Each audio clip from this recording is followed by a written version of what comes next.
if you're like me, you like Lush chords and atmospheres, let's do this with Serum 2.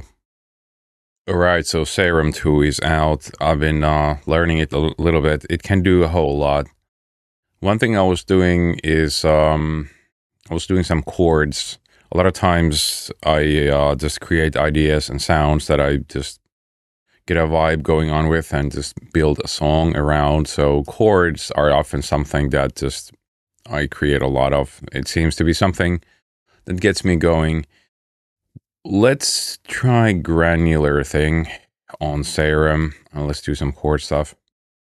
For the Granular, you could just literally drag a sound in. But I'm going to get something that's factory made. Okay, so there's one I like, ethereal note.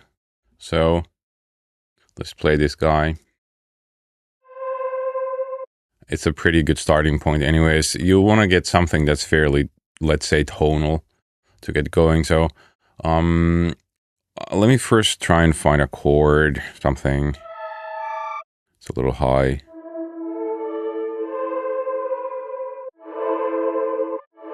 Let's record that.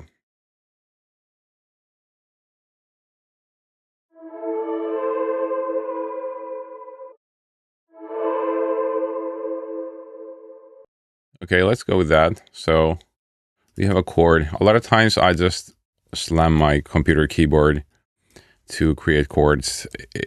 You might laugh, like, how is that? Is that like a musical approach? And trust me, that's how I've been making music for a long time. Literally just make things work. I'm very self-educated in terms of a whole lot of stuff. So let's do this. We have a chord. So this Granular thing, it has like a few different playheads. And here we want to just add a little bit of randomization. Technically, now that I'm playing like a 5-note chord, there's 5 playheads. Also, you can praise the Lord for giving a ping pong loop. There's so many samplers that just still out there that cannot do a ping pong loop, or if I could add crossfading to this, I would.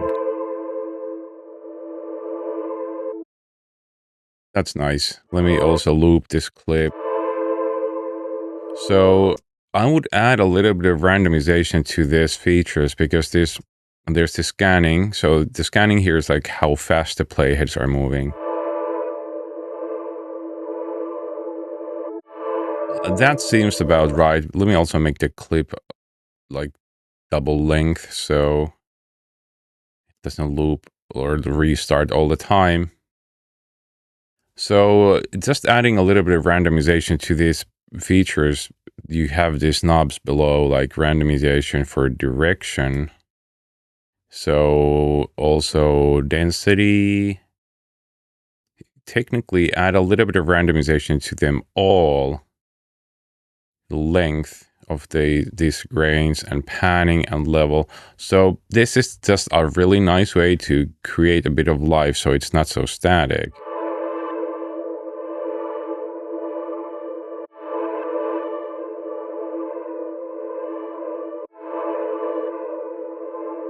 If we go like an octave lower, that's it.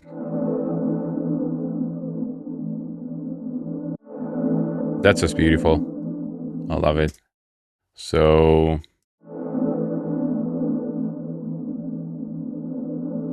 oh yes, there's one great feature in Serum 2. It's oscillator mapping. So when you click here, you see oscillators are mapped to a certain key range. So you could think of it as like a multi-sampler that allows you to assign a sample to a certain key range. So we could try, let's do this. Let me copy this oscillator. So copy and just paste. So now we have 2. Obviously it gets louder. And let me just switch this to something else. Aztec pipe. Let's try this. That's nice. Maybe a little low. Oh, wow. So now there's two samples playing the same thing. But what you could do, you could go to oscillator mapping and see. Let me see the notes below. It's kind of grayed out, but at the bottom where my cursor is, you see. Also here. So let me try this because I just got an idea. So what if the first oscillator handled the first notes, like the bottom ones, and then you could have the second one handle the higher ones. I mean, I'm just experimenting with things. I'm not sure this is the way to go. Maybe I want to have it the other way. So now the level isn't getting doubled.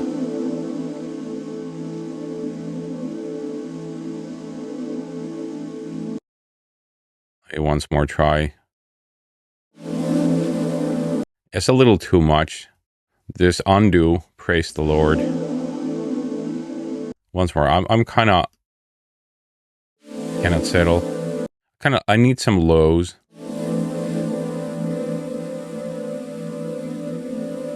It'll work. If I wanted to, I could obviously, if I wanted to get some lows, I could slap the oscillator that's a sub on and hone this. But if I want to go lower, it's too drowsy. Then again, there's one crazy filter in Serum 2, at least one. It's probably not going to work with this one, but I just want to try. Yeah, probably don't go there. I'm saying to myself as I do this. It's the, there's a filter that has it has a pain amount.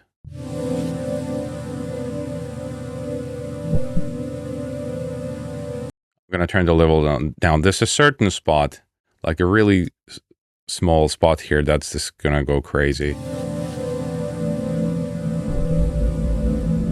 It doesn't work with this sound.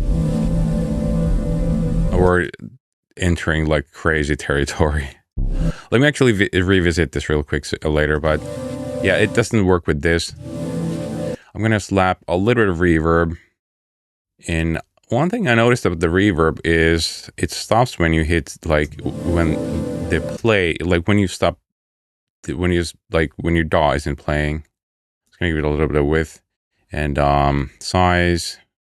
Plate might work. Hall. It's beautiful. Hey, we have a pad. I told you, did I? That we would create a. Maybe just get anything that's kind of fairly normal. Here you can set the output, like, is this going to filters or not? So I just realized, yeah, now, because I was like, why is it happening?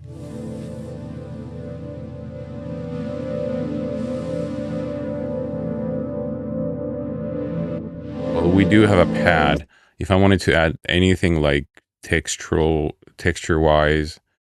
there's a whole lot of stuff here. It does make a difference when you're creating pads. Sometimes you want to create a pad that has everything, like the lows and the noise and stuff. Then you can just filter that.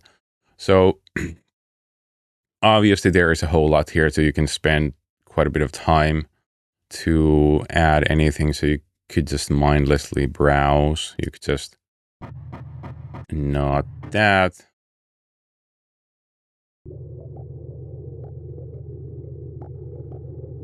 You may want to send this to another filter, because see, now you have two filters. So let's say this guy goes to filter 2. So it doesn't use the same one. Let me hold this. Maybe just go like a high pass, because I definitely don't want the lows. So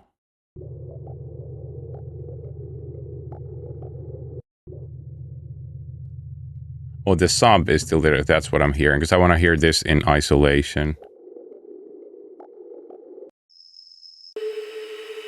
This might be a little too much because I already have two pretty nice sounding.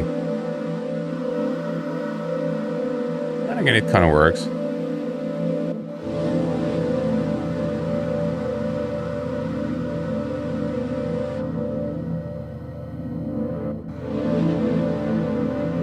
Well, how good does this sound? I would probably just see the reverb. When I stop, the reverb stops. But just to see that it actually works. Because at first I was like, is it working? So there it is.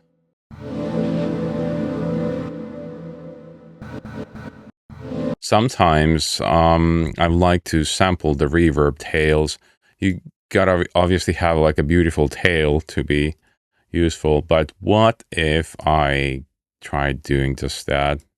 I could just, I'm in beta version of Ableton Live that now has this bounce to new track. So now you see how at the tail gets its own clip. So it technically tells you like, yo, it kind of stops here. So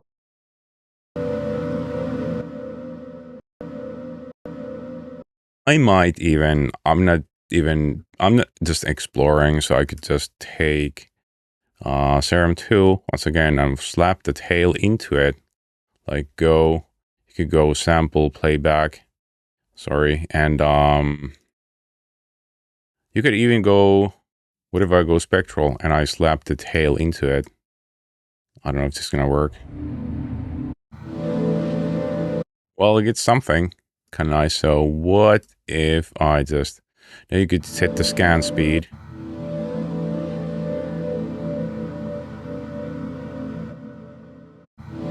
Pretty stoked about this, to be honest.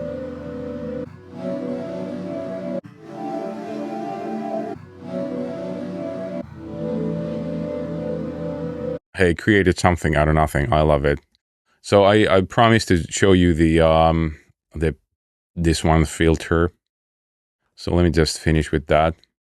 So, because it just takes sound to like literally to a crazy territory. So let's start with this. Let's do like a basic pluck type of sound. So let's just use filter here for now. So just let's filter this and get on envelope 2. Map this to, well, it's a pluck. But the filter here is just some really crazy stuff. This MG dirty one, be careful. So go see the pain one here. I'm just gonna do this, like use this on some bass stuff. See what happens here. I want to do let me like let's play an ARP so it repeats. Like creating this out of like a sol pluck.